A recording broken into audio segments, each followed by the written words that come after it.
¿Qué tal? ¿Cómo están? Buenas noches, bienvenidas, bienvenidos a las noticias en esta jornada tan especial en la cual Joe Biden ya es el presidente de Estados Unidos, nuestros equipos desplegados en distintas ciudades de ese país. Vamos a ir de inmediato con ellos, pero antes le contamos cómo ha estado esta jornada. En una ceremonia inédita por la pandemia y las extremas medidas de seguridad, el demócrata finalmente juró como nuevo mandatario y Kamala Harris como vicepresidenta en lo que muchos denominan una nueva era en Estados Unidos. Vamos con la nota de Anuar Farrán.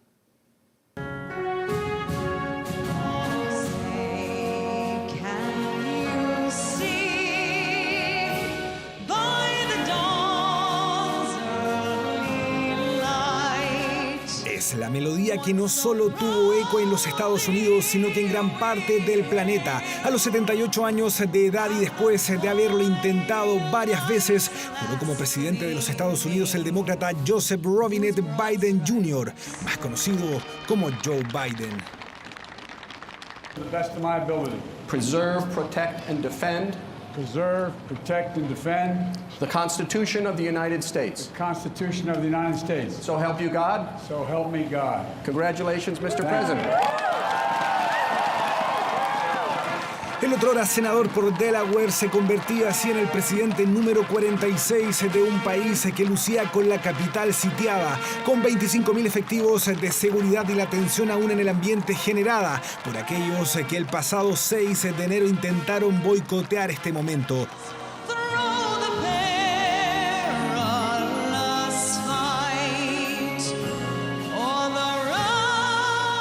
Gaga estuvo a cargo de entonar el himno. Luego fue el turno de Jennifer López en un claro mensaje hacia el mundo latino. Una nación bajo Dios, indivisible, con libertad y justicia para todos. Let's get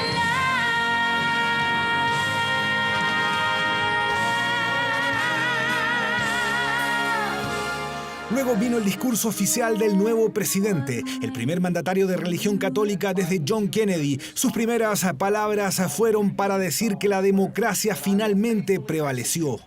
This is our historic moment of crisis and challenge. And unity is the path forward. And we must meet this moment as the United States of America. If we do that, I guarantee you we will not fail. We have never, ever, ever, ever failed in America. We've acted together. And so today, at this time, in this place, let's start afresh, all of us. La ex senadora Kamala Harris también juró como vicepresidenta, un rol que causa bastante expectación por el protagonismo que podría asumir la ex fiscal general de California. I, Kamala Devi Harris, do solemnly swear. I, Kamala Devi Harris, do solemnly swear. That I will support and defend the Constitution of the United States. That I will support and defend the Constitution of the United States. Against La jornada de Joe Biden comenzó temprano con una misa a las 8:30 de la mañana. Luego se trasladó hasta el Capitolio, donde uno a uno fueron ingresando algunos expresidentes junto a sus esposas. Ahí estaban Bill Clinton, George W. Bush y también Barack Obama.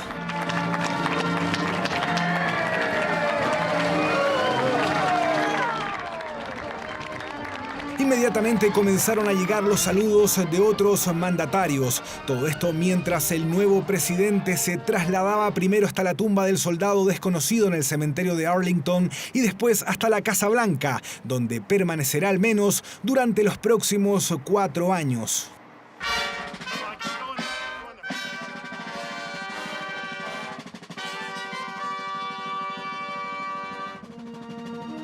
La historia de Joe Biden está marcada por las tragedias que han trizado una y otra vez su vida. Perdió a la primera esposa y su hija de 13 meses cuando solo tenía 29 años. Fue senador a los 30 y tiempo después la vida volvería a golpearlo con la pérdida de su primogénito víctima de un horrible cáncer. La historia de Joe Biden está llena de episodios trágicos y lamentables. Sin embargo, nunca permaneció en el suelo y se puso de pie cada vez que pudo. candidato con intenciones de llegar a la presidencia en varias ocasiones, la tercera fue la vencida para aquel chico que cuando niño debió defenderse de los matones que se burlaban de su tartamudez. En el ocaso de su vida política logra lo que se planteó hace más de 47 años, cuando no era más que un joven lleno de anhelos. Es que después de todo lo que ha ocurrido, Joe Biden se convirtió este miércoles en el 46º presidente de los Estados Unidos.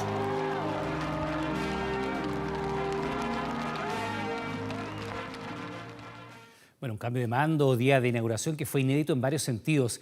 Y es que el Capitolio de Washington se transformó en una verdadera fortaleza inexpugnable para la ceremonia de juramento de Joe Biden y Kamala Harris. Una jornada histórica en Estados Unidos que en las calles del Distrito de Columbia el público solo pudo seguir a kilómetros de distancia, pero con entusiasmo y esperanza. Tenemos el informe de nuestra enviada especial, Valentina Reyes. Valentina, ¿qué tal? ¿Cómo te va? Buenas noches. ¿Cómo estás, Iván? Muy buenas noches. Acá con frío, tenemos solo 3 grados en Washington con una sensación térmica de -1. Nosotros estábamos siempre en el sector cercano al Capitolio, lo más próximo que podíamos estar, pero nos trasladamos media hora a pie hasta lo más cerca que podemos llegar de la Casa Blanca. De hecho, si ustedes ven a mi espalda está el obelisco y en esa dirección está la Casa Blanca, impenetrable, rodeada de rejas. Hasta ahí llegó Joe Biden como el presidente número 46 de Estados Unidos durante esta jornada. Firmó ya sus primeros decretos, les vamos a estar contando de eso, pero hay que comentar primero lo que pasa en Washington. La ciudad continúa cerrada con fuertes medidas de seguridad, cortes de tránsito. Vamos a revisar de inmediato el informe que preparamos con Michael Briley, donde les comentamos cómo se vivió esta jornada en Washington, qué piensan los ciudadanos del nuevo presidente y vicepresidenta de Estados Unidos. Revisemos. Yo he estado en este capital para muchos años y nunca he visto a nadie en los caminos. Calles vacías, la ciudad cerrada, bloqueados los accesos a autopistas, controles vehiculares en las inmediaciones de los edificios más importantes de Washington. Nunca he visto la militaría. Look at the streets right now. Everything is blocked. We cannot go anywhere and there is checkpoints everywhere. La ciudadanía no pudo volcarse a las calles para recibir al presidente número 46 y a la primera mujer vicepresidenta en la historia de Estados Unidos. I'm really excited as a woman to see another woman in such a position of power in the U.S. It's the first time that a woman has been vice president, so it's a really exciting day. Yo tengo una hija que tiene 4 años y yo estoy muy contento que ahora va a crecer en un país que eso es posible, ser vicepresidente o presidente. Yo sé que es solamente una en 250 años, pero it's a start. El escenario comenzó a cambiar cuando se acercó la hora del juramento. As a black woman, as a child of immigrants myself, it means that my children can do anything, I can do anything. A pesar de los llamados a la ciudadanía de no estar en las calles de Washington, decenas de personas llegaron hasta aquí, hasta uno de los puntos más cercanos al Capitolio para acompañar a Biden y Harris. Had this trip planned three months before the election, so I didn't know if I was going to come for an inauguration or if I was going to come for a protest.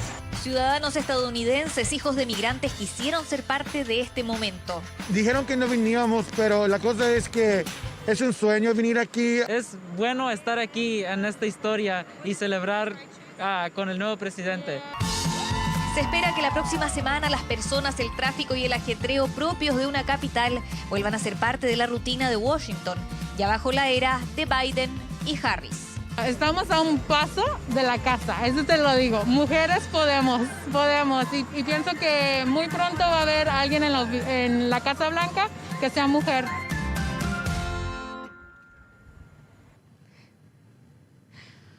Poca gente, sí, pero con mucha esperanza, como ustedes podían ver en el informe que preparamos con Michael Briley. Otro punto importante de donde estamos es el inicio de la avenida Black Lives Matter. Esta es la avenida que conduce a la Casa Blanca y pueden ver, no circula ningún vehículo, se puede caminar por acá sin preocupación por el tránsito a esta hora en Washington, cuando son las 7 de la tarde. Atención con eso. Bueno, pero la jornada comenzó con Donald Trump todavía en la Casa Blanca. Se fue temprano, eso sí, acompañado de su mujer, Melania Trump. Ya está en Florida, en su residencia particular. Pero, ¿cuál es el futuro que espera a Donald Trump?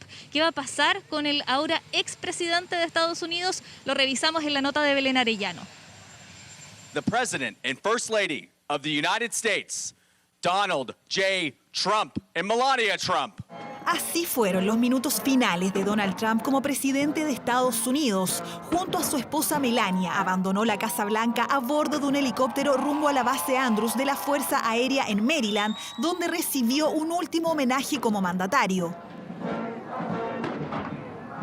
El ahora expresidente cumplió con su promesa y no participó de la ceremonia inaugural de Joe Biden. Por eso, desde un pequeño estrado se despidió de sus 4 años de gobierno.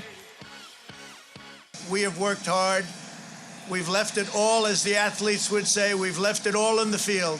And we had a lot of obstacles, and we went through the obstacles. And we just got 75 million votes, and that's a record in the history of sitting presidents.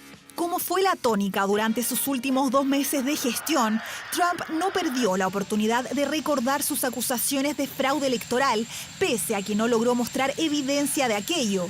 Al terminar su último acto político como mandatario, se comprometió a regresar para las próximas elecciones, un futuro aún incierto. En el Senado está pendiente la votación del juicio político en su contra por incitación a la insurrección, que ya fue aprobada por la Cámara de Representantes.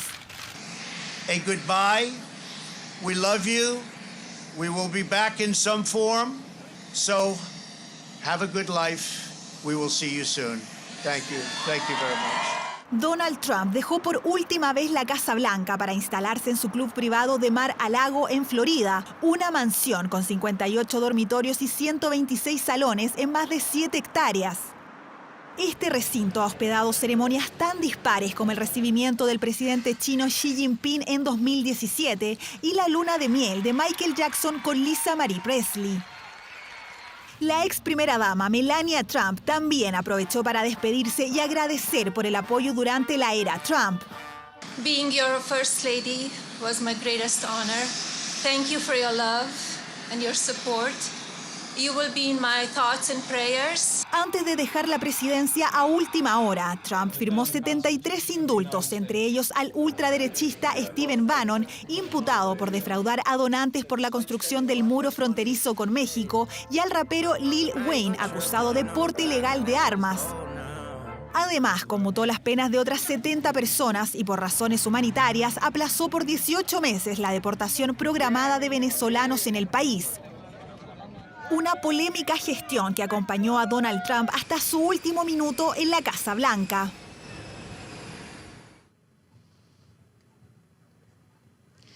Volveremos de alguna forma, decía Donald Trump, ya lo veían en el informe de Belén Arellano, donde no quieren ver a Donald Trump es en Nueva York. Ahí ha estado Pablo Vázquez siguiendo el minuto a minuto en este proceso de traspaso de mando de Donald Trump a Joe Biden. Pablo Vázquez tiene más detalles de lo que ha pasado en Nueva York. Buenas noches, Pablo.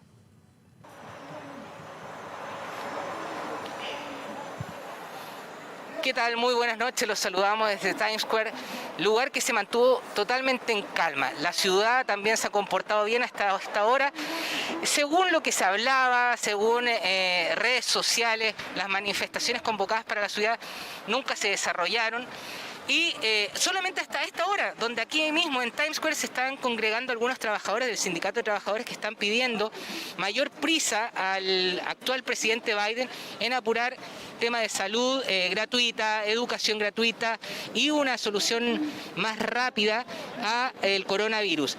Problema que está afectando en gran medida a la ciudad de Nueva York, ya que, según lo que dice el gobernador Andrew Cuomo, las vacunas se podrían acabar este viernes.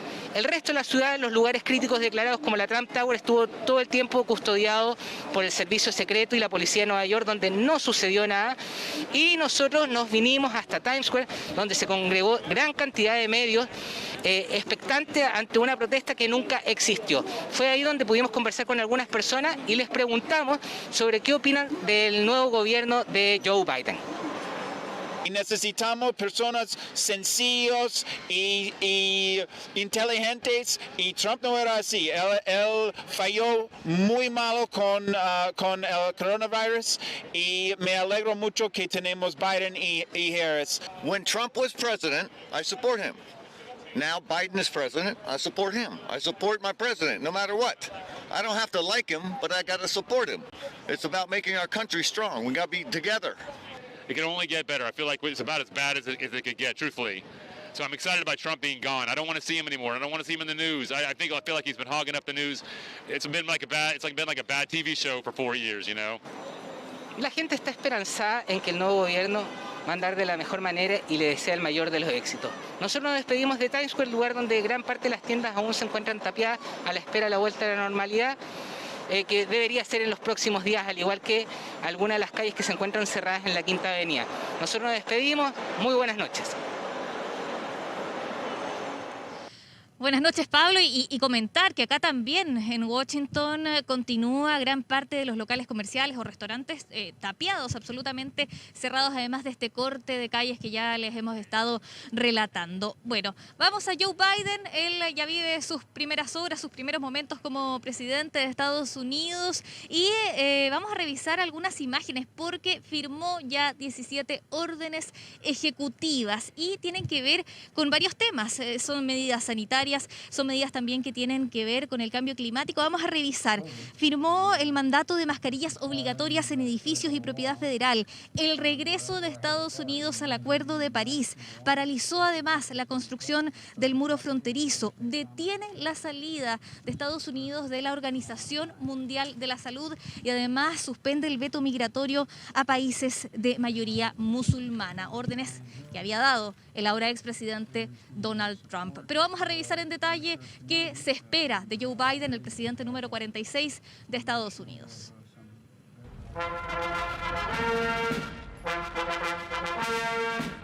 Aunque no estuvo presente en la ceremonia de juramento de Joe Biden, la figura de Donald Trump y las controvertidas políticas que impulsó durante su mandato indefectiblemente marcarán el gobierno del mandatario demócrata, tanto a nivel doméstico como en el plano internacional.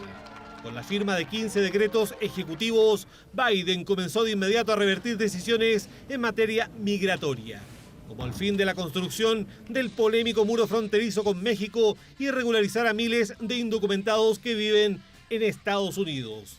Acciones que representan un giro en la política internacional de Washington. Joe Biden ha señalado mucho interés en trabajar con los países latinoamericanos. Su retórica es muy distinta de Donald Trump. Yo creo que el enfoque de Joe Biden va a ser Centroamérica, el tema de inmigración, y después de eso probablemente va a ser Venezuela, Cuba y México. Analistas coinciden en que reconstruir la confianza en las instituciones políticas y el sistema democrático de Estados Unidos constituye uno de los principales desafíos de Joe Biden como presidente. Hay una voluntad de Biden de restablecer la decencia, de restablecer el diálogo, de restablecer la cordialidad en el trato político, de acabar con el insulto permanente y el uso de Twitter para denostar a sus adversarios. Creo que Estados Unidos necesita de un momento de serenidad y no creo que haya nadie mejor que Joe Biden para hacer ese trabajo. A nivel interno, el combate a la pandemia del coronavirus aparece como un tema de la máxima prioridad. Y para eso, su primera orden ejecutiva como presidente fue el uso obligatorio de mascarilla en propiedad federal. Un cambio radical respecto de su antecesor. Ayer, Estados Unidos sobrepasó los 400.000 muertos debido a la pandemia y en gran parte al mal manejo de la pandemia del expresidente Trump, que que desde el comienzo no creyó en esto, es una de las prioridades que van a tener. El tema de la vacunación que va lento, esto también produce efecto en la economía y Estados Unidos ha perdido millones de empleos. Combate a la pandemia, reconstruir la confianza, renovar alianzas políticas, comerciales e internacionales, además de lidiar con el sombrío legado de Donald Trump. Desafíos de Joe Biden como presidente de los Estados Unidos.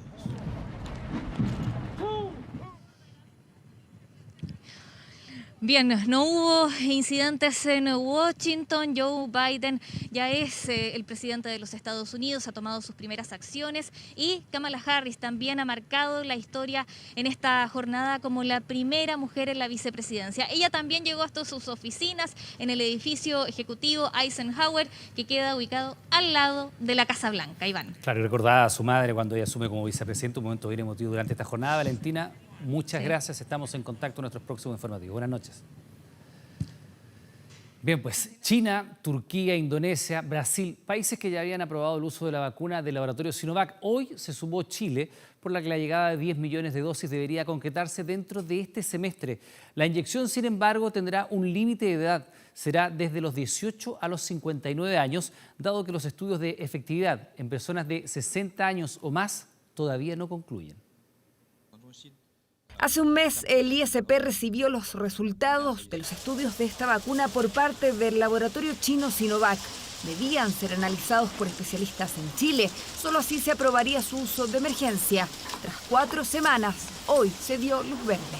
CoronaVac es una vacuna segura y eficaz para combatir la pandemia. Demuestra ser una vacuna que previene las hospitalizaciones y la gravedad de esta enfermedad. Por todo lo anterior expuesto y siendo muy alentador, voy a dar por aprobada la vacuna de Sinovac, la vacuna CoronaVac. El primer cargamento con poco más de 2 millones de dosis arribará a fin de mes y será administrada de forma gratuita y voluntaria a personas entre 18 y 59 años. El límite es porque, si bien en mayores de 60 la inyección también es segura, los estudios aún no comprueban su efectividad en este grupo. Los 2 votos en contra para la autorización de la vacuna tuvieron que ver precisamente con este punto. La vacuna ya demostró ser segura en adultos mayores. Tenemos claridad que hay fase 1 y fase 2 terminada, que dice que la vacuna sí se puede aplicar en adultos mayores de 60 años. Sin embargo, los estudios fase 3 todavía no han demostrado con toda su certeza que la vacuna es completamente eficaz para este grupo etario. CoronaVac se aplica en 2 dosis y una de las principales ventajas es que puede ser almacenada en un refrigerador estándar a temperaturas entre 2 y 8 grados. Además de la efectividad que presenta para evitar complicaciones de la enfermedad. Es del 50,38%. Eso significa que esta vacuna es capaz de prevenir los casos muy leves en un 50%, ¿verdad? Y esto estamos hablando de personas que dieron PCR positivo, pero que presentaron síntomas que no requirieron atención médica. Ahora, si se evalúan aquellos sujetos que requirieron atención médica, ya sea porque tuvieron una enfermedad leve, pero que necesitó atención médica u hospitalización, hablamos del 78%. Casi la totalidad de los funcionarios de salud pública y residentes de establecimientos de larga estadía ya fueron inoculados con la vacuna de Pfizer. Desde el gobierno advierten, pese a las limitaciones de edad que tendrá Sinovac, el proceso avanzará según lo pronosticado. De 60 a 80 años hay casi 1.870.000 habitantes de Chile que van a necesitar una vacuna que sea, obviamente, para esa edad, que sea certificada para esa edad. Así que vamos a redestinar todo lo que podamos de Pfizer a ese grupo etario para no dejarlo fuera de vacunación. Aún no se informa quiénes serán los primeros en recibir la vacuna china. Al menos se adelantó que profesores, asistentes de la educación y educadores de párvulo serán incluidos en el 30% de la población prioritaria de vacunación. Creemos que esto es una muy buena noticia que permite generar mayor confianza en las comunidades educativas y nuestras familias. China, Indonesia, Turquía y Brasil ya habían autorizado su uso y ahora Chile. 10 millones de dosis llegarán dentro del primer semestre de este año, tal como ya lo han hecho 150.000 dosis de la vacuna de Pfizer y BioNTech en el combate del coronavirus. La próxima semana, el ISP se reunirá nuevamente para resolver si aprueba o no la inyección de Oxford y AstraZeneca. 2 hombres fueron sentenciados a 3 y 4 años de cárcel tras ser condenados por fabricación y lanzamiento de bombas Molotov durante el estallido social. Se trata del cuarto veredicto de similares características.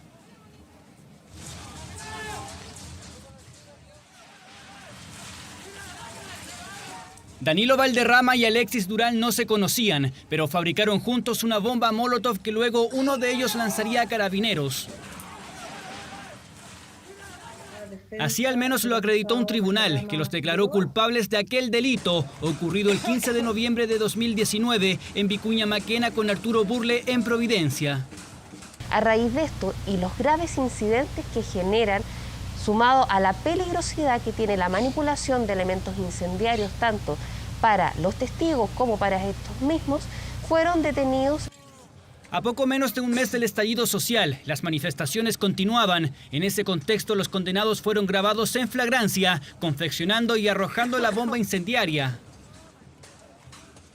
Alexis Durán Lecaros, de 21 años, fue declarado culpable de elaborar, mientras que Danilo Valderrama Figueroa, de 32, de fabricar y lanzar. Ambos enfrentaron su lectura de sentencia. El primero, quien estudió técnico en automatización, fue condenado a 3 años de cárcel, mientras que el segundo a 4. Para el tribunal, los delitos de elaboración de artefactos incendiarios, de lanzamiento o arrojar artefactos incendiarios son delitos de peligro, en donde por la sola puesta en peligro del bien jurídico, en este caso el orden público, se configuran estos delitos de manera o de modo perfecto. Esta sentencia ya es la cuarta en relación a involucrados en lanzamiento de bombas Molotov durante el estallido social. El primero fue Francisco Hernández, egresado de cuarto medio, condenado a 5 años de cárcel por fabricar y lanzar en al menos 5 oportunidades la tarde del 10 de diciembre de 2019. Veredicto que ahora se repite. Los videos, testimonios y la evidencia rescatados por el OS7 han sido pruebas clave en las diferentes audiencias. Creo que la señal es muy clara. Más allá de cualquier demanda que puede ser legítima, el lanzamiento de bombas incendiarias que pueden afectar seriamente la salud o la integridad física de las personas, incluso afectar su vida, son conductas que deben ser sancionadas duramente. La defensa no quiso referirse a la sentencia, aunque aclaran que analizarán el fallo para evaluar eventuales acciones revocatorias. Ambos condenados no tenían antecedentes. Lo cierto, por ahora, es que deberán cumplir 3 y 4 años de cárcel efectiva. Y en las últimas horas se han registrado varios casos que van en contra de las normas sanitarias. Hubo una fiesta en Las Condes, otra reunión masiva en la región de Valparaíso.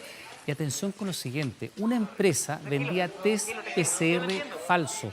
La autoridad lo denominó un atentado contra la salud pública y ahora buscan que los responsables paguen con todo el rigor de la ley. Mire.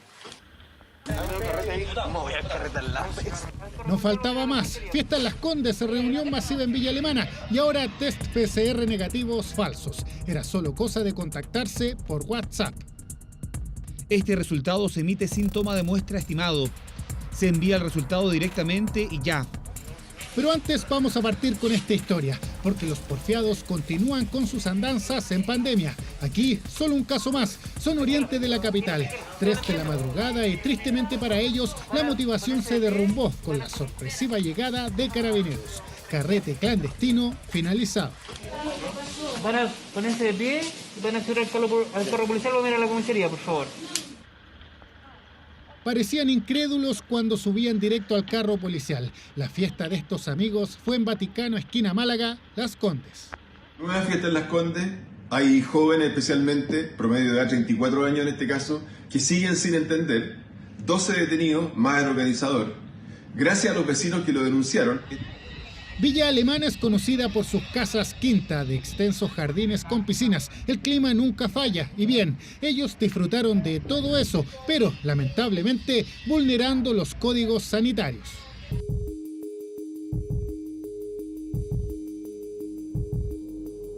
El quincho estaba con coolers llenos de cervezas, había picoteo y una torta para celebrar. Se habría podido hacer sin problemas en esta comuna que está en fase 2, aunque con un máximo de 5 personas. Aquí llegaron 16 en esta van y desde Santiago. ¿Cuánta gente que no hay enferma? Sí, está bien, vale, que lo metan preso nomás, que lo van a dejar suelto ahí. después terminen y sean de nuevo lo mismo, po. Un vecino los denunció a la PDI, se escuchaban fuertes ruidos, la mayoría eran ciudadanos extranjeros.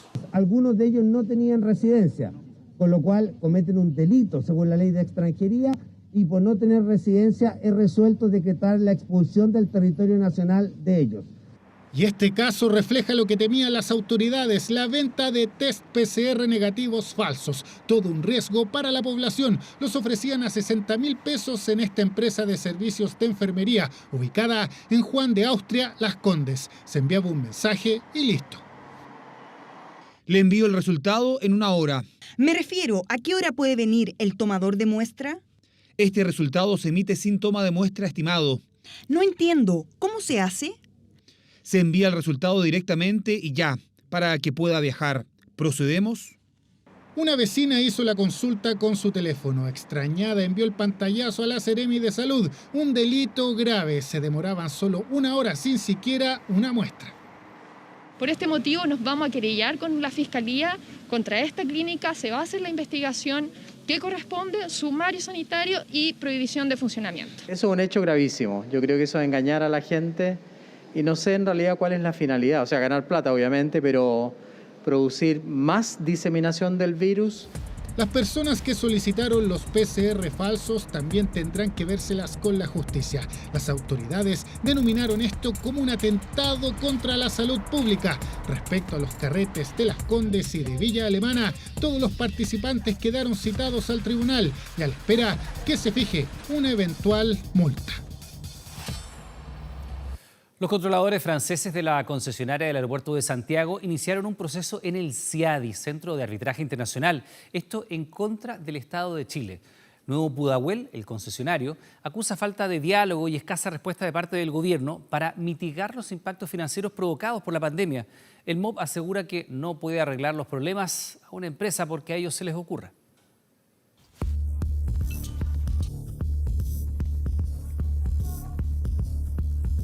Es la puerta de entrada y salida más importante de nuestro país y hoy vive días complejos.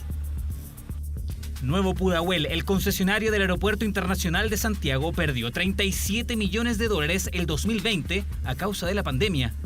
Hay un golpe tan fuerte que ningún modelo económico puede resistir al golpe que enfrentamos. Por eso piden al gobierno buscar una opción que les permita conseguir el equilibrio económico perdido. No hay, obligación alguna de que los chilenos tengamos que pagar por las pérdidas que tenga, la empresa en estos meses. Negativa que complica a la empresa que dice arriesga la continuidad de la concesión. No está en juego nada de las cosas que se dicen, ni el servicio a los pasajeros, ni el número de vuelos.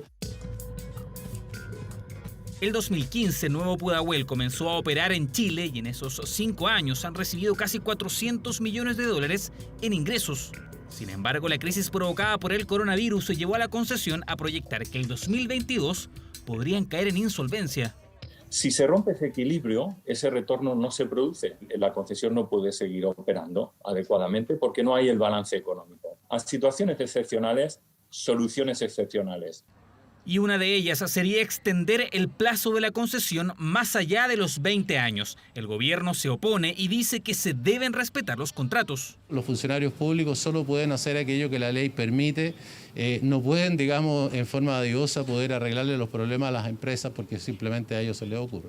Controversia que escaló de nivel porque los controladores del aeropuerto anunciaron que iniciarán un proceso contra Chile en el CIADI, el Centro de Arbitraje Internacional de Inversiones. Acusan falta de diálogo e incumplimiento al convenio existente entre Chile y Francia. Todo el mundo está mirando muy de cerca cuál es la solución que se va a buscar, porque de eso va a depender, de alguna manera, el prestigio que como sistema concesional tiene Chile. Con el anuncio se abren 6 meses de plazo para intentar alcanzar un acuerdo antes del inicio de los litigios, un proceso que algunos desdramatizan. Es parte de las reglas del juego. Esta es una seguridad más que le da un Estado serio como Chile a los inversionistas extranjeros para que si tienen una disputa, si tienen una controversia con el país, puedan ir a un tribunal neutral. Una instancia donde además Chile nunca ha perdido. Por eso el gobierno insiste en que la reclamación no tiene sustento. Y nuestro objetivo es uno solo, el servicio que queremos que nos brinden y defender el interés de los chilenos y del Estado de Chile. Y no nos van a mover de esa posición, que es la que corresponde. ¿Qué pasaría si la concesionaria quiebra? ¿Cuáles serían las consecuencias operativas? Estas no deben ni deberían verse afectadas por ninguna circunstancia. Estos contratos tienen mecanismos que en caso de fallar la concesión, el Estado retoma la gestión y la administración de un bien que es nacional de uso público. Los controladores de Nuevo Pudahuel insistirán en alcanzar un acuerdo, tal como ya lo hicieron con más de 15 países donde se encontraron alternativas que les permitirán asegurar la continuidad de su operación. Y lo siguiente genera preocupación máxima. Los funerales de riesgo social, esto quiere decir aquellos funerales que incorporan fuegos artificiales o disparos, son casi 900 en menos de un año y suman 700 detenidos. Balas perdidas, fuertes ruidos nocturnos que no solo generan temor entre vecinos, sino que también han movilizado a las autoridades que con diversos proyectos de ley pretenden sancionarlos.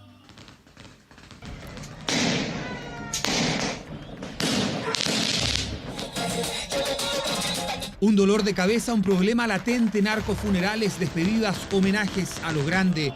Los fuegos de artificio, los disparos se han transformado en una mala costumbre, una con consecuencias nefastas. Su casa quedó totalmente quemada por el uso reiterado de pirotecnia.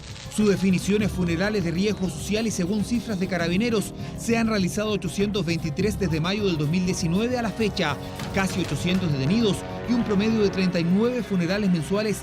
13 comunas de Santiago, además de Valparaíso y Rancagua, lideran la realización de estos eventos peligrosos.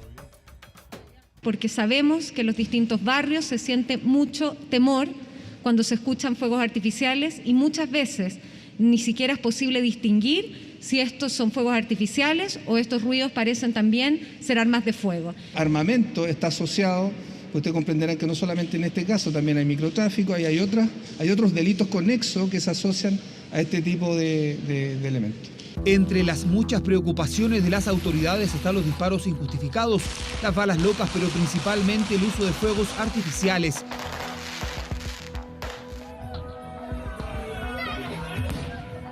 La pirotecnia como señal de poder y dominio territorial, pero también como parte de un contrabando importante. En el último año se requisaron 88.000 unidades de fuegos artificiales ilegales, más de 1,5 toneladas en nuestro país. Etiquetados como juguetes, los principales mercados de origen son Argentina, México y Asia. Las bandas criminales dedicadas a este tipo de ilícitos también están permanentemente desarrollando nuevas formas de contravenir la ley. Y eso es lo que a nosotros nos mantiene en estado, insisto, de alerta permanente para ir también perfeccionando nuestros filtros. El estrecho vínculo entre narcotráfico y fuegos artificiales ha acelerado diversos proyectos de ley. A un paso de ser oficial está la ley que tipifica como delito el uso, distribución y almacenamiento de pirotecnia, mientras en los próximos días un grupo de parlamentarios presentará el proyecto que busca combatir el narcotráfico desde su poder económico. Lo que hay que atacar es el patrimonio. Y es por eso que en vez de hacerle una guerra a las personas, hay que hacerle una guerra al negocio. Pero aquí se busca también atacar el resto del patrimonio, aquel que ha sido producido tanto de manera ilícita o ilícita a partir de la actividad del narcotraficante, de manera tal de destruir aquello que permite que subsista la actividad del narcotráfico, que es su patrimonio. Junto a eso, mayores fiscalizaciones. De hecho, Carabineros detuvo a un presunto narcotraficante en un control sanitario. Jean-Pierre Viaba de Renca estaría involucrado en varios delitos y episodios de violencia a mano armada en la región metropolitana. Donde Carabineros, producto de este mismo control, consulta la base de datos y puede constatar que existía una orden pendiente en su contra, siendo inmediatamente detenido y puesto en posición del tribunal.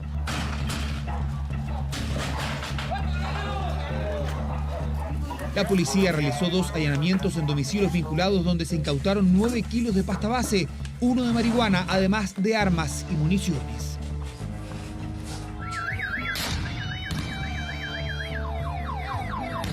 Narcotráfico, funerales de riesgo social, contrabando de pirotecnia, materias pendientes que urgen a las autoridades y preocupan a miles de vecinos. Y en materia política, la segunda quincena de este mes estará marcada por definiciones presidenciales. Transversalmente, los partidos van a vivir importantes instancias que van a determinar a sus candidatos a la moneda. Este jueves se va a desarrollar el Comité Central del Partido Socialista y el último fin de semana de enero, Evópoli podría proclamar al ministro Ignacio Briones. Un verano donde también subirá la temperatura en la arena política porque se acerca el final de enero y las esperadas definiciones presidenciales en los partidos. La primera podría llegar este jueves en el Comité Central del Partido Socialista, donde algunos se entusiasman con la idea de que Paula Narváez sea proclamada como la carta oficial del PS. Esto porque finalmente el senador José Miguel Insulza se bajó de la carrera presidencial y el presidente de la tienda, Álvaro Elizalde, habría desistido presentar una candidatura. Tal como lo hemos señalado, que en caso de existir 2 o más candidatos, se va a convocar una primaria. La propia precandidata Paula Narváez ha sido explícita en exigir que se realicen estas primarias. Por cierto que solo si se formaliza una candidatura, en ese caso entonces se procederá a un mecanismo distinto. También hay expectación en Renovación Nacional, que este sábado tendrá su Consejo General, donde el expresidente del partido Mario Desbordes y el senador Francisco Chaguán buscan ser el candidato presidencial del partido. Los consejeros, después de escucharlo, van a tener que entrar a una etapa de votación y poder dirimir cuál de los dos será el abanderado del partido para las primarias presidenciales del mes de julio.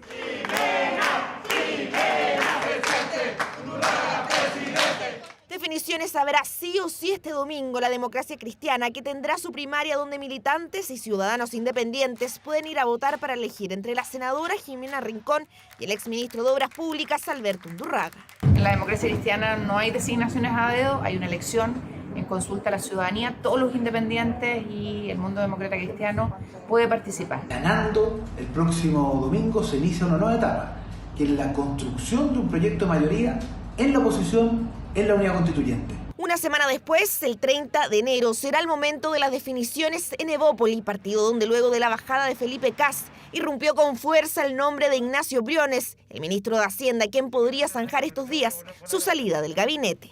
Hay que esperar el 30 de enero que el Consejo General designe a la persona. Si es Ignacio Briones, él tendrá que responder si está disponible y pedirle a nuestros socios que no se inquieten. La alcaldesa, y le quiero preguntar también por otro tema. También están inquietos en la UDI porque la tienda aún no define qué mecanismo aplicará para elegir si Joaquín Lavín o Evelyn Matei representará al partido la gran primaria de Chile Vamos. ¿Qué se debiera hacer a su juicio para poder definir a una carta del gremialismo?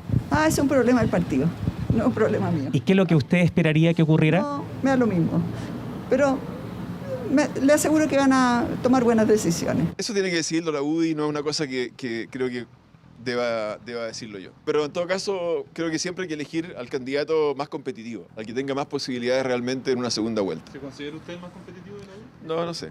Finalmente, en el último día de enero será el momento del PPD, que también tendrá primarias si las cartas son el exministro Francisco Vidal, el presidente del partido Heraldo Muñoz y el exdiputado Jorge Tarud. 2 semanas cargadas de instancias decisivas de cara a las elecciones presidenciales de noviembre próximo. Y diversas reacciones generó el comunicado de la coordinadora Arauco Malleco, que rechazó el narcotráfico al interior de comunidades mapuches. Tras el masivo operativo en Temucuicui, el Ministerio Público anunció que buscará concretar las órdenes de detención pendientes por venta de marihuana y homicidio frustrado contra carabineros. Estos son otros, estos están más así. Pero pura raza, no, aquí no hay chileno porque nosotros aquí no cultivamos chileno porque la agua no tiene negocio. 2 registros en días y lugares distintos, ambos con un factor en común. Según el Ministerio Público, la droga fue vendida al interior de comunidades en Ercilla. Fui de compra, 1,5 kilos. Otro poco. Como 500. El pasado 7 de enero, 800 funcionarios de PDI participaron de un procedimiento en Temucuicui, el que terminó con la incautación de 1.277 plantas de marihuana, otros 40 kilos ya procesados, efectivos, armas y munición, además de la muerte de un funcionario policial. Mega allanamiento que forma parte de una investigación que data de mayo del 2020 y que no es la única que lleva adelante la PDI con la Fiscalía de Alta Complejidad.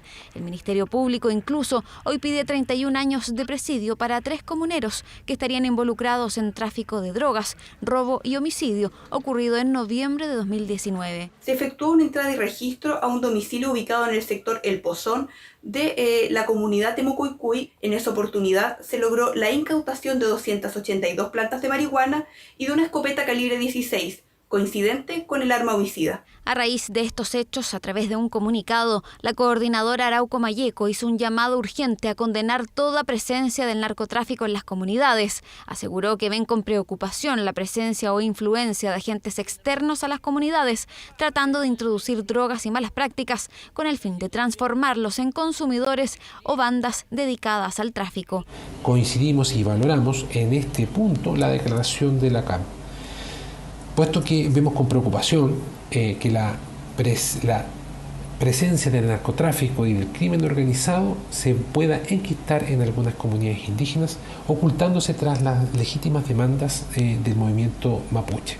Nos sumamos a esa declaración en forma categórica, pues el uso de droga en comunidades, el uso de droga de parte del pueblo mapuche no responde al ANMAPU, que es la norma de comportamiento ancestral.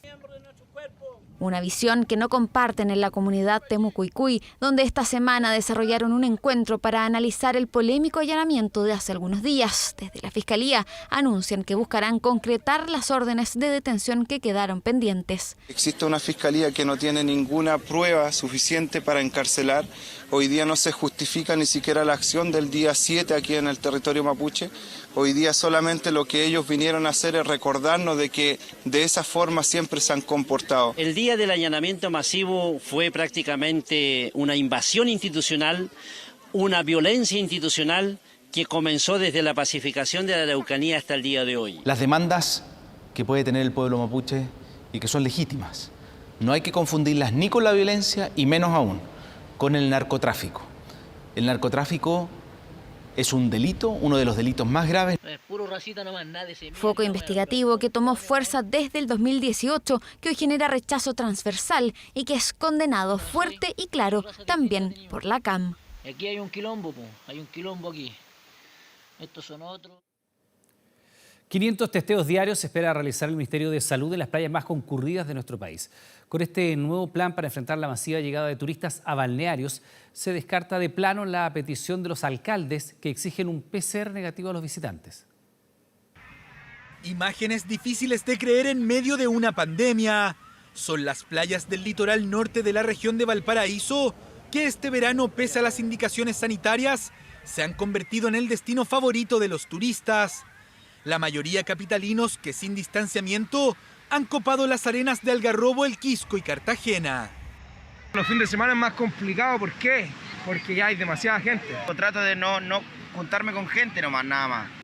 Preocupación de residentes y autoridades locales que buscan enfrentar con la implementación de estos móviles de testeo para detectar casos in situ. Sistema de trazabilidad y aislamiento reforzado en modo verano que debutó en Viña del Mar. Sobre todo ahora que está viniendo tanta gente para acá, para la costa. La verdad es que encuentro que es una muy buena iniciativa. Súper accesible a la gente. Ideal que salga en la playa, sobre todo en un lugar tan concurrido como este. Mucha gente queda asintomática y esos son el problema. Pese a que las cifras de contagios han ido en aumento, el llamado de los alcaldes de la zona a salir de vacaciones con PCR negativo no ha sido escuchado. Valoran la medida que comenzará a recorrer las comunas turísticas del país, pero piden hacerlo con celeridad.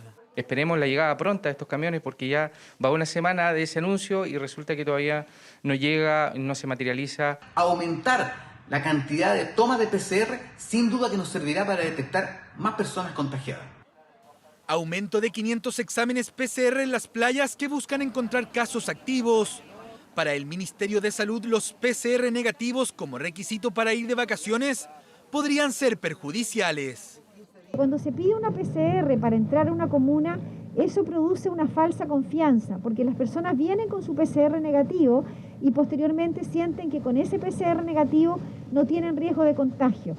Desde el Colegio Médico van más allá, piden restringir el acceso a comunas en fase 2. El permiso de vacaciones se relaciona de manera directa al aumento de casos que hemos visto en la quinta región. Y son las comunas que más turistas han recibido las que más incrementos han tenido también de casos activos. Laboratorios móviles que fueron bien recibidos en el borde costero viñamarino y que esperan en otros balnearios. Exámenes que buscan hacer frente al complejo escenario en sectores turísticos con alta afluencia de visitantes que se ha reflejado en un aumento de casos positivos.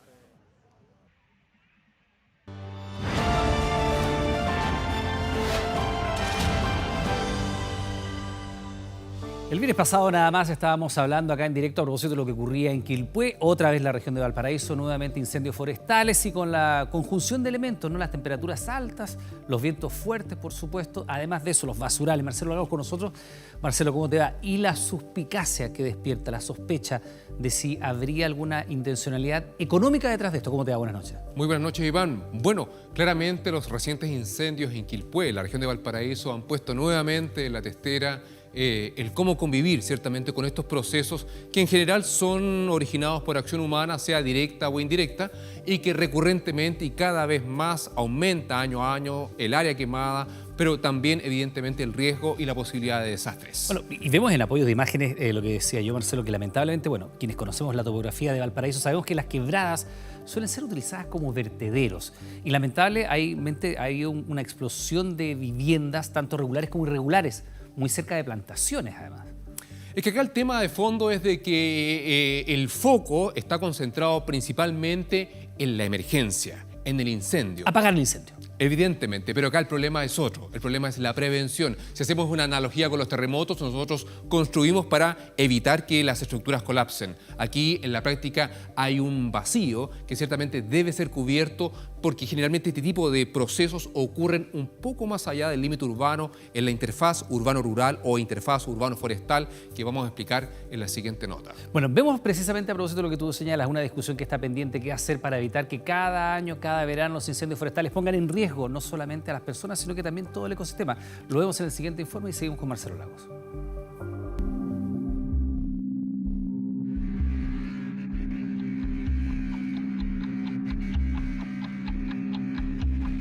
Potentes imágenes que impactaron por la voracidad de las llamas solo hace algunos días en Quilpué. Más de 4.200 hectáreas consumidas en la reserva del lago Peñuelas, que puso sobre la mesa el debate sobre el uso del suelo tras el paso del fuego. En Valparaíso, el 2014, las casas no corrieron la misma suerte. Un incendio consumió más de 2.900 viviendas en 8 cerros distintos. Triste condena que los porteños prácticamente tienen asumida. 6 años después, así lucen las faldas del Cerro La Cruz. Poco a poco se vuelve a construir en sectores que han sido denominados de alto riesgo. Yo me quedé aquí, encima como me hicieron la casa aquí mismo. No llegar a irse, bueno, es fácil.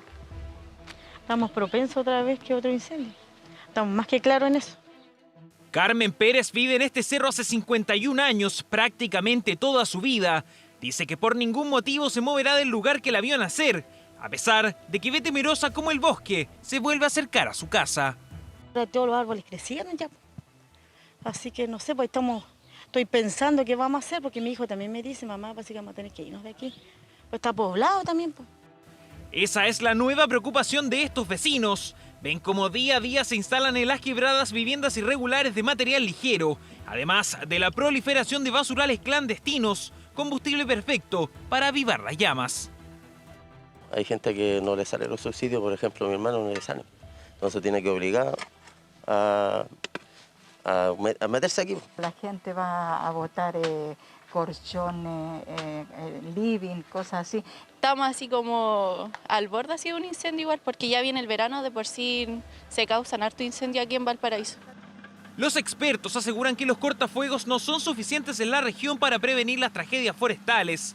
El viento es capaz de levantar pavesas y lanzarlas a kilómetros de distancia. La parte norte del puerto es la más expuesta.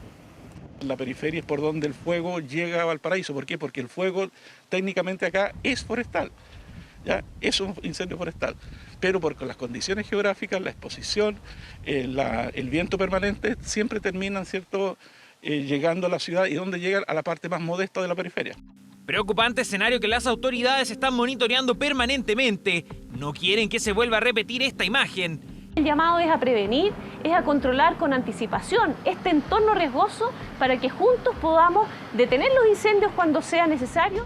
En paralelo, esta jornada se comenzó a discutir en la Comisión de Medio Ambiente de la Cámara Baja, la iniciativa que busca prohibir construcciones en terrenos incendiados. Particularmente es equiparar, modernizar la legislación urbana chilena, por ejemplo, a la de México, a la de España o a la de Argentina, prohibiendo cambiar el uso del suelo y construir inmobiliarias sobre suelos siniestreados por incendios forestales.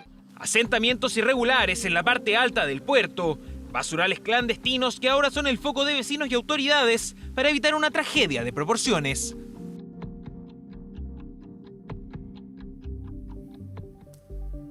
Bueno, estaba parte de la discusión pendiente, Marcelo, durante tanto tiempo en el Congreso, y vemos acá en pantalla los focos de incendios principales, los principales focos de riesgo en la región de Valparaíso. Sí, particularmente, bueno, estas son estadísticas hasta el 2017 y particularmente son los puntos de ignición, los puntos donde comienzan los incendios independientes de la superficie quemada.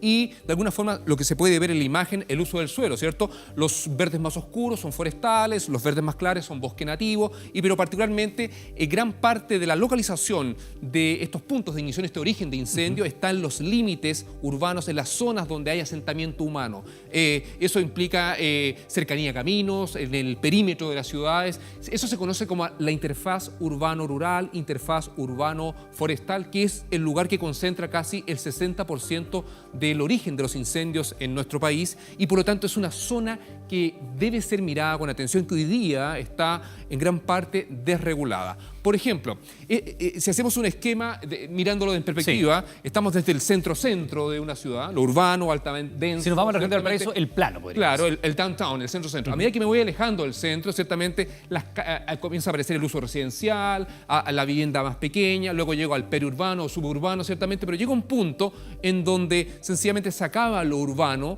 se acaba la influencia o el rol del instrumento de planificación territorial, sea un plan regulador, etcétera, y luego viene una zona que es como tierra de nadie. Es como hay casas que están metidas en el bosque, hay casas que gradualmente se acercan a plantaciones forestales o bosque nativo y directamente el bosque.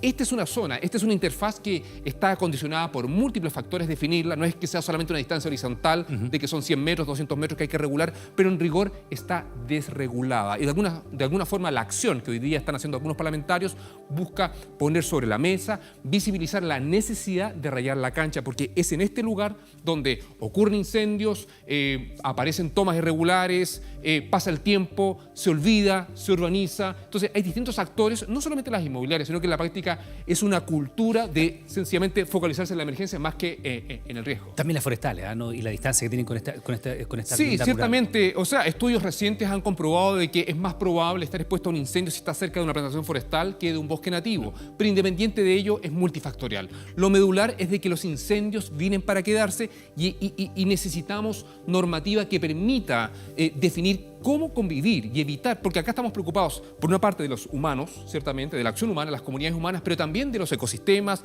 de sus servicios ecosistémicos, de todos los servicios ambientales que nos da un bosque, porque ambos son afectados cuando ocurre un incendio y eso evidentemente no es menor. Algo deberíamos haber aprendido desde el mega incendio de Valparaíso del 2014. Hace rato ya deberíamos haber hecho algo. Marcelo, muchas gracias. Buenas noches. Buenas noches. Bien, pues aprovechamos de recordarle que a partir de las 22 horas Televisión Nacional de Chile está autorizada para transmitir programas para mayores de 18 años. Vamos con otras informaciones. Apenas cumplió los 18 años, fue seleccionada por la NASA para ser parte de la primera tripulación que llegará a Marte el año 2030. Estamos hablando de Alyssa Carson, quien se prepara desde muy pequeña para este desafío que busca establecer la primera colonia humana en el planeta rojo. La joven astronauta fue una de las invitadas a la 10ª versión del Congreso del Futuro que se desarrolla esta semana. Conversó de sus sueños y sus planes y esta es su historia. 4, 3, 2, 1, 0. All engine running. Liftoff. Cuando niños muchos soñamos con viajar al espacio, subir a una nave, a descubrir otros planetas, nuevos mundos, poder volar y encontrarnos con seres extraterrestres. Es ser astronauta y en 2033 ir a Marte. Alyssa Carson se tomó esa idea muy en serio, perseveró y hoy con 19 años se prepara para ser parte de la primera misión tripulada que viajará a Marte. Se podría decir que su carrera espacial comenzó a los 3 años. Su inspiración, un capítulo de los Backyardigans. Iremos a Marte.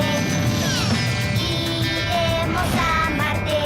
Desde que vio a Pablo volando hacia Marte, le insistió todos los días a su padre que quería hacer lo mismo. No sé exactamente, fue como a las 3 más o menos, puede ser las 4, pero mi padre sabía como el momento que yo pregunté muchas preguntas sobre espacio y Marte. Él le explicó que solo habíamos logrado llegar a la Luna, pero nada la detuvo. Sí, pensamos que es los Backyardigans. Yo tenía como el póster para ese episodio en Misión a Marte en mi cuadro, so pensamos que eso puede ser el cosa que empezó todo. La Estación Espacial Estadounidense descubrió su potencial cuando tenía 8 años, donde ganó el premio Elegidos por la Gloria, la distinción máxima de esa experiencia, donde Alisa se sometió a desafíos físicos e intelectuales junto a otros niños. First time, and she won the Right Stuff Award. And I thought to myself, if all of these experts are looking at this child and the very first time she wins the Right Stuff Award, then they see something in her. And I just thought to myself, my kid's going to Mars. Desde los 14 años, la NASA la ha entrenado duro para esta misión, convertirse en la primera mujer y en el primer ser humano en viajar al planeta rojo. Está abierta a todo, su curiosidad es inmensa, tiene claras sus metas y sus objetivos. Primero, la tecnología que nosotros podemos inventar y después utilizar mucho de esa tecnología aquí en la Tierra. Marte es un destino fundamental para el descubrimiento científico, la exploración robótica y humana. El gran objetivo de esta misión es descubrir qué hay ahí, sus secretos y si efectivamente hay vida para poder colonizarlo. Irán pilotos, científicos, astronautas y médicos. Podemos tener otro planeta para vivir, podemos colonizar Marte, cambiar Marte para ser más similar a la Tierra, pero necesitamos humanos ahí para estudiar Marte. Llegar a Marte es una misión compleja. El viaje tarda mucho más que ir a la Luna. Con la tecnología actual, una nave demoraría entre 400 y 450 días, teniendo en cuenta que fuera lanzada en las mejores condiciones de gravedad y en el momento exacto en que la órbita terrestre se encuentre más cercana. Existen, eso sí, serias dudas de que la tripulación sea capaz de soportarla. Nadie puede asegurar que haya un viaje de retorno. Le preguntamos si tiene temor. En los 2030 tenemos mucho tiempo para continuar inventando y solucionando para que las astronautas puedan tener lo más protección posible. Su perseverancia y su determinación la han convertido en un referente de niños y jóvenes. Lo más importante, dice ella, es nunca dejar de soñar. También es muy importante de hablar sobre tus sueños y decir a otras personas que tú quieres hacer. Un sueño para el que ha trabajado toda su vida. Quiere ser parte de la historia mundial, ser la primera mujer en viajar a Marte y poder regresar a contarle al mundo su experiencia. Llegar a algún arreglo en relación a al juicio.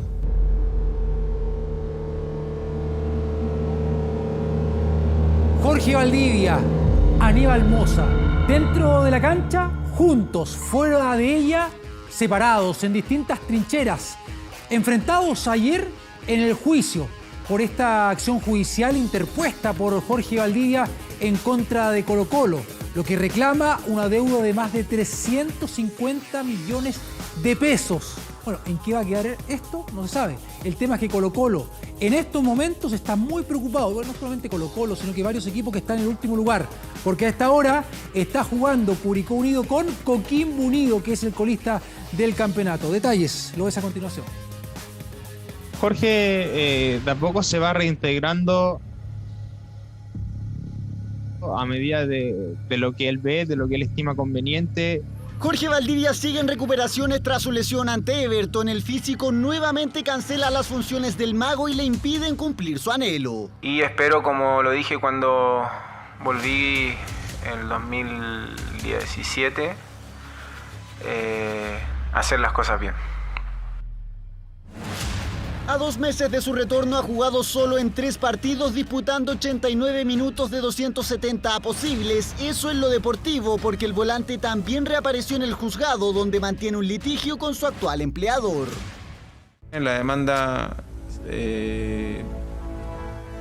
va a seguir estando ahí hasta nuevo aviso. Y ese aviso llegó. La demanda interpuesta por el jugador contra Blanco y Negro los convocó telemáticamente. Valdivia y Moza nuevamente cara a cara. Colocamos la institución por delante, la verdad de las cosas, ¿no? Esta frase del timonel albo definitivamente pasó al olvido. Es que aún no se resuelve si la concesionaria pagará o no los cerca de 350 millones de pesos que exige el Mago por incumplimiento de prestaciones laborales.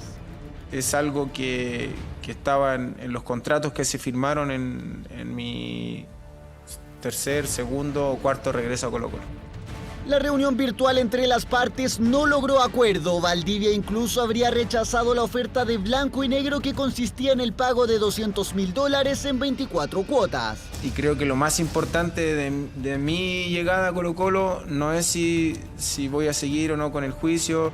Dentro de 2 semanas, el 1 de febrero, el juicio debería tener una resolución. El Mago divide su tiempo en recuperarse para volver a las canchas y en lograr que la demanda que mantiene con la concesionaria tenga una pronta salida. No es normal, los años de carrera, el desgaste de la carrera pasa factura. Somos seres humanos, no somos robots. La palabra del director técnico de Universidad de Chile respecto a la conformación del plantel para la próxima temporada. ¿Dónde va a estar la U?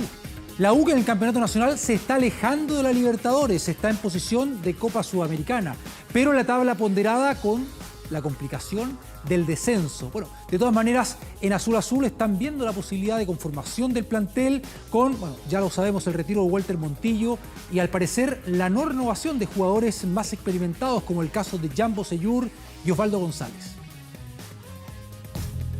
Las energías en la U están puestas en no descender, pero también ven de reojo la próxima temporada. El objetivo es hacer una limpieza y los principales apuntados son los más veteranos del equipo. El primero es el defensa Osvaldo González, de 36 años, quien termina contrato a fin de temporada y con quien no ha habido intención de renovarle, eso a pesar de haber subido el nivel desde que llegó Rafael Dudamel. No es normal, los años de carrera, el desgaste de la carrera pasa factura. Somos seres humanos, no somos robots. El segundo es Matías Rodríguez, de 34 años, quien también termina contrato una vez finalizado el torneo. Es natural que la intensidad en un joven de 20, 22 años sea superior a la que puede tener un futbolista de 32, 34 años. El otro emblema que está listo para recibir el sobre azul es Jambo Seyur, de 36 años, quien llegó en 2016 y cuyo contrato finaliza a fin de temporada. La puerta de salida estaría abierta de par en par para estos 3 experimentados, pero el problema surgiría en buscar reemplazantes porque los 3 han jugado regularmente. De los 29 partidos que la U ha disputado en el torneo nacional, Boseyur es el que menos acción ha tenido, con 20 participaciones. Si se habla de refuerzos, Marcelo Díaz suena con fuerza, sobre todo tras la llegada a la academia de Juan Antonio Pizzi, técnico con el que no se lleva bien desde su etapa en la selección. Por eso, Carepato, de 34 años, sería el llamado a sumar experiencia en una U que quiere renovarse.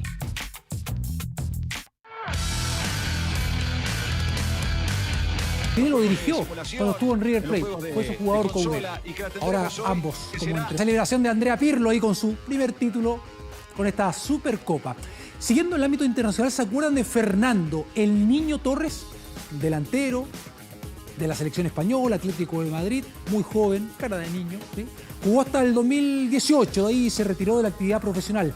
Tiene 36 años de edad y sorprendió hoy en redes sociales una imagen que dio la vuelta al mundo respecto a su radical cambio físico.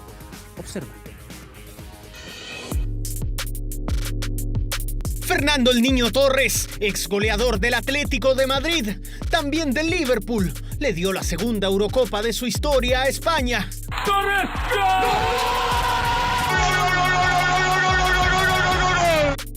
En junio de 2019 se retiró del fútbol en Japón. Hoy luce un poco distinto. Hello everyone, I'm Fernando Torres, brand ambassador of AW8. Dicen que dejó de ser el niño, ahora lo podrían apodar como La Roca Torres o Torres el guardia de discoteca. Lo cierto es que el español sorprendió con su nueva apariencia. We have a big plans for 2021. Es rostro de una casa de apuestas. Luego del retiro se dedicó al gimnasio, también al boxeo. Eso le permitió desarrollar masa muscular, alejándose de la fama de flaquito que tenía cuando jugaba fútbol.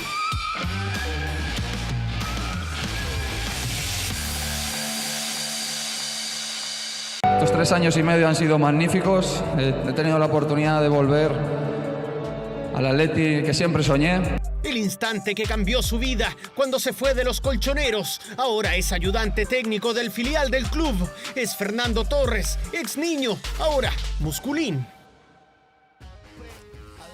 Vamos al Mundial de Balonmano, claro, con la selección chilena que, recordemos, quedó en el último lugar de su grupo. Está ahora peleando por otras posiciones, por subir también el ranking. Bueno, venció hoy a Corea del Sur 44-33. En esta denominada como Copa de Presidente, ¿no? Ahí la escuadra nacional entonces con esta buena victoria, un triunfo para la selección de balonmano con Erwin Feuchtmann ahí, que fue el hombre del partido, una de las grandes figuras sin duda de la selección chilena, que ahora se va a enfrentar el día viernes a la selección de Austria. Con esta información me despido, pausa y continúa luego Iván Núñez acá en 24 Horas Central. Buenas noches. De regreso con las noticias, le contamos que el conflicto por el lago Colico en la región de la Araucanía está lejos de acabar. Fiscalizadores de bienes nacionales llegaron hasta la playa Rincón de las Hadas para verificar que se respete el libre acceso al balneario. Mientras tanto, uno de los dueños de las viviendas del lago insisten en que hoy el camino está libre y que la playa se puede ingresar. ¡Qué lindo! Ahí está, libre acceso.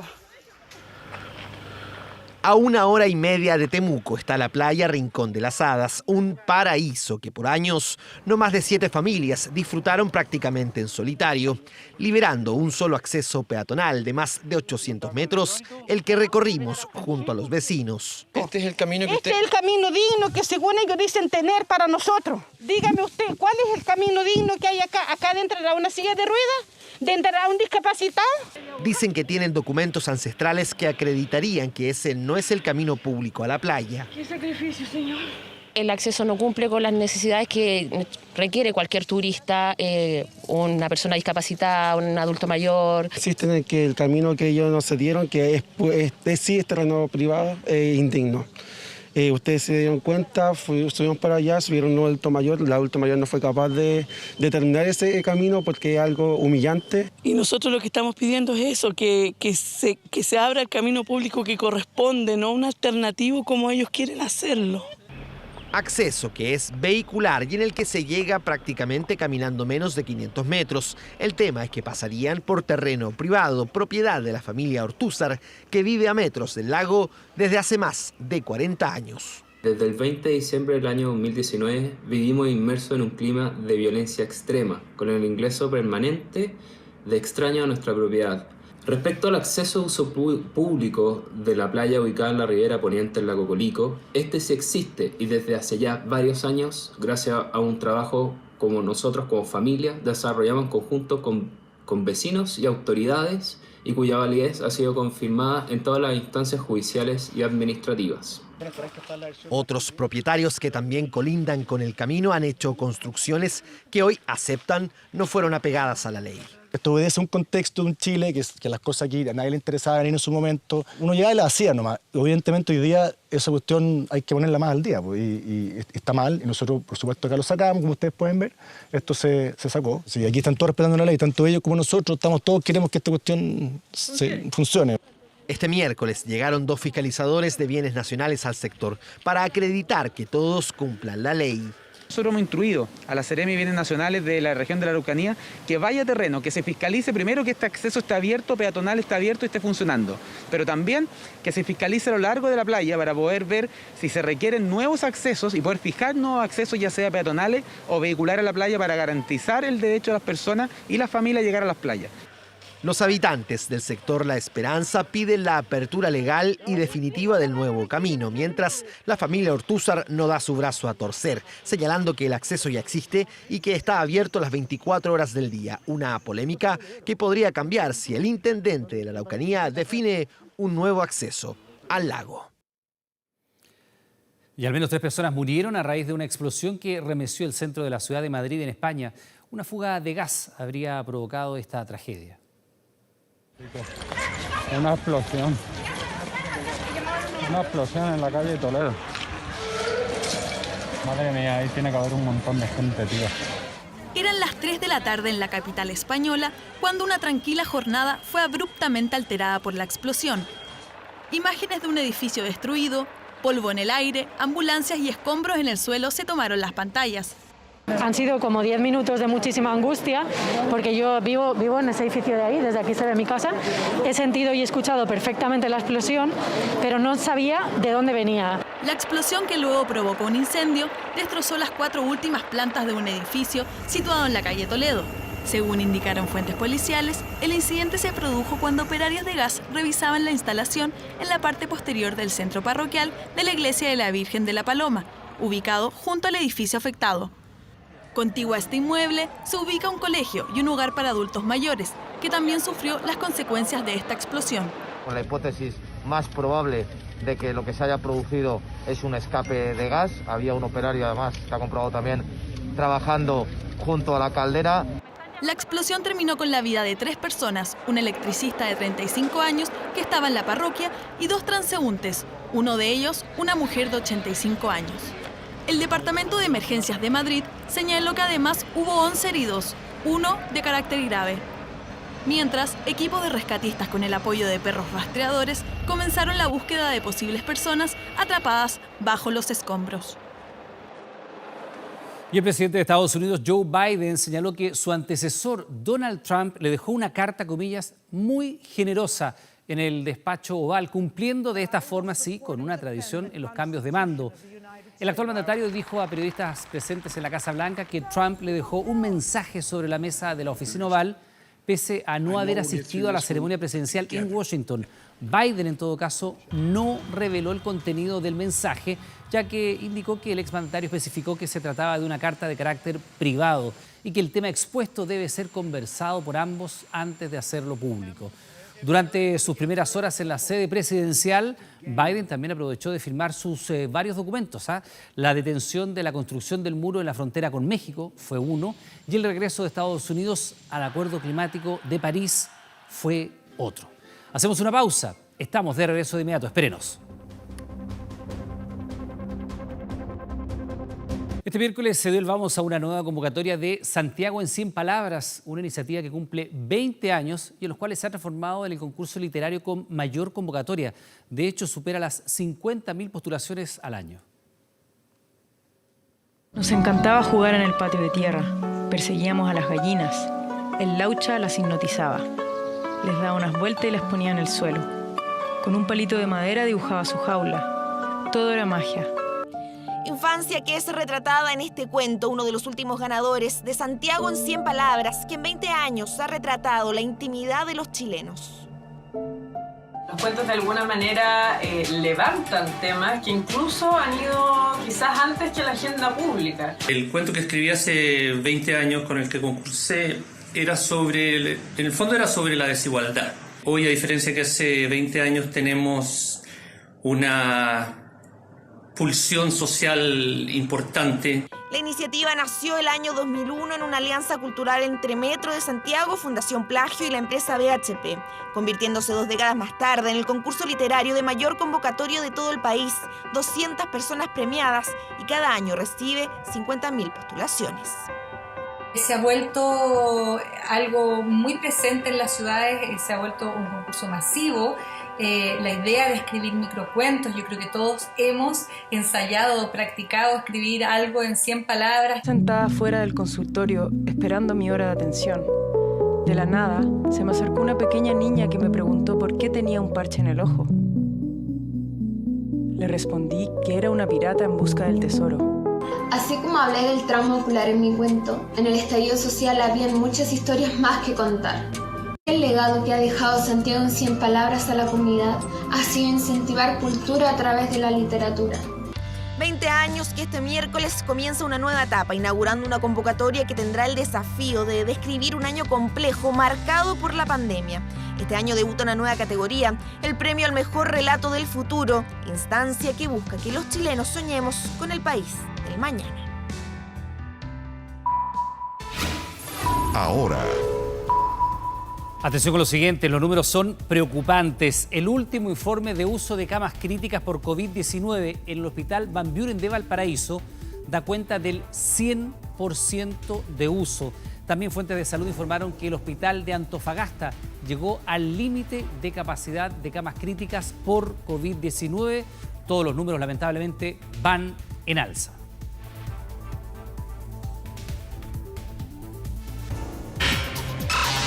...24horas.cl. Bueno, finalmente usted sabe, no hubo cuarentena para comunas de la región metropolitana, pero ¿cuál es la realidad de cada comuna durante el último mes? Bueno, lo puede revisar en la nota que preparó nuestro equipo de investigadores de datos de 24horas.cl, nuestro portal donde tiene toda la información. Bien, pues le contamos que a esta hora vemos imágenes en vivo y en directo de parte del show televisado celebrando a Estados Unidos, en honor, por supuesto, a la llegada del presidente Joe Biden a la Casa Blanca. Hace algunos instantes nada más veíamos al actor Tom Hanks, anfitrión de este especial que durará 1 hora y media y que va a contar con cantantes como Justin Timberlake, Lady Gaga, Demi Lovato, además de los latinos Ricky Martin y Luis Fonsi. Todo eso, por supuesto, con la inauguración del periodo presidencial de Joe Biden. Bien, pues estamos terminando las noticias. Como siempre, le damos las gracias por informarse junto a nosotros. La invitación es que permanezca en nuestra sintonía. Llega un nuevo capítulo de Fuerza de Mujer y luego Doctor House. No se lo pierda, que tenga buenas noches.